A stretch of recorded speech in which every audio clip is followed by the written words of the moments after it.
Welcome to Aaradhya smart study channel. ఈరోజు మనం trigonometry chapter గురించి ఇంట్రడక్షన్ నేర్చుకుందాము. అసలు ట్రిగ్నామెంటరీ ఏంటంటే మనకు త్రిభుజము ట్రయాంగిల్ ఉంటుంది కదా, దాని సైడ్స్ యాంగిల్స్ని స్టడీ చేసి ప్రాబ్లమ్స్ని రిజాల్వ్ చేయడానికి యూజ్ చేసేదే ట్రిగ్నామెంటరీ చాప్టర్. సపోజ్ మనకి ఎలక్ట్రిక్ పోల్స్ ఉంటాయి కదా, దానికి రోప్ని ఎంత డిస్టెన్స్లో ఎంత లెంత్తో దాన్ని కనెక్ట్ చేయాలనే దానికి యూజ్ చేస్తాం. అలాగే మనము వాల్కి పెయింట్ వేసేటప్పుడు ఇప్పుడు ల్యాడర్ని ప్లేస్ చేస్తాం కదా, దాన్ని ఎంత యాంగిల్లో, ఇప్పుడు సపోజ్ పెయింట్ పైన వేయాలంటే ఒక యాంగిల్ పెడతాం, అదే కింద వేయాలంటే ఇంకొక యాంగిల్లో పెడతాం.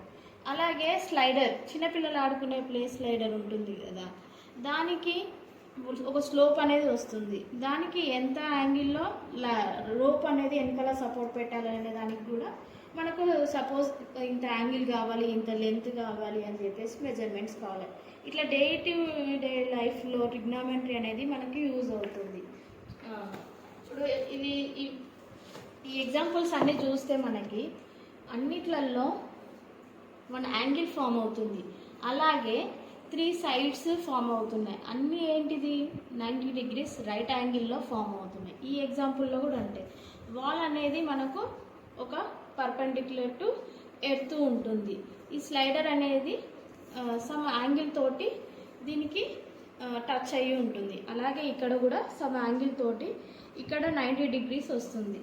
ఇలా మోస్ట్లీ ట్రిగ్నామెంటరీలో రైట్ యాంగిల్ని యూజ్ చేస్తున్నాం కాబట్టి రైట్ యాంగిల్ ట్రయాంగిల్కి ఎన్ని సైడ్స్ ఉంటాయి దాని నైవింగ్ చూద్దాం మనం. సపోజ్ మనం ఎగ్జాంపుల్ ఏబిసి అనే రైట్ యాంగిల్ అంటే ఏంటిదంటే 90 డిగ్రీస్ అనేది ఒక యాంగిల్ ఉంటుంది, 90 డిగ్రీస్ ఉంటుంది. ఇంకొకటి ఏంటిది, ఇంకొక 2 సైడ్స్ అనేది లెస్ దాన్, అసలు మనకు ఈ త్రీ యాంగిల్స్ కలిపి మనకి ఎంత ఉండాలి, ఏ యాంగిల్ బిసి ఇవన్నీ కలిపి ఎంత 180 డిగ్రీస్ రావాలి. ఇప్పుడు ఇది 90 డిగ్రీస్ అయిపోయింది, ఇంకా ఇవి రిమైనింగ్ ఎంత ఉంటుంది, ఇదొక యాంగిల్ ఇదొక యాంగిల్, అంటే లెస్ దాన్ 90 డిగ్రీస్ ఇది ఉంటుంది ఇది ఉంటుంది. ఇలా మనకి చూస్తే ఇప్పుడు సపోజ్ 90 డిగ్రీస్కి ఆపోజిట్ ఉండే లెంత్ని ఏసీని హైపోటేనియస్ అంటారు, తెలుగులో కర్ణము అంటారు.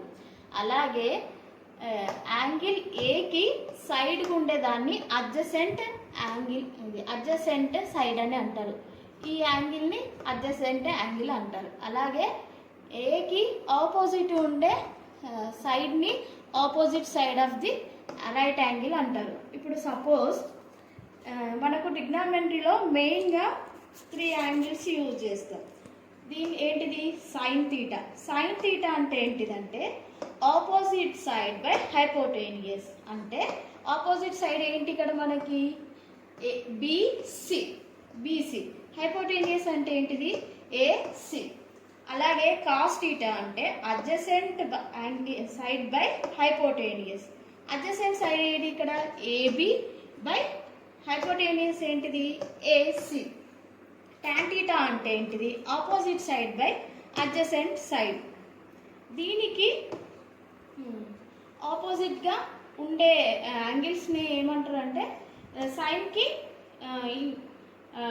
ఆపోజిట్లో కొసికెంట్ థీటా, అదంటే హైపోటేనియస్ బై ఆపోజిట్ సైడ్ అవుతుంది. అలాగే కాస్కి ఆపోజిట్లో ఉండేది secant theta by hypotenuse by adjacent. అలాగే టాన్కి ఇన్వర్స్, ఇవన్నీ ఇన్వర్స్ యాంగిల్స్, వీటికి ఇన్వర్స్ యాంగిల్స్ ఇవి. టాన్కి ఇన్వర్స్ యాంగిల్ ఏంటిది కాట్ థీటా అంటే ఏంటిది అంటే adjacent side by opposite side. మన ట్రిగ్నామెంటరీలో ఈ 6ని మనము మెయిన్గా ప్రాబ్లమ్స్ని రిజాల్వ్ చేయడానికి యూజ్ చేస్తాం. అలాగే పైథాగరస్ థీరం మనందరికి తెలిసిందే కదా, ఏంటిది hypotenuse square equal to opposite side square plus adjacent square. ఇవన్నీ ఇది మనకు ట్రిగ్నామెంటరీలో basic points. Thank you everyone.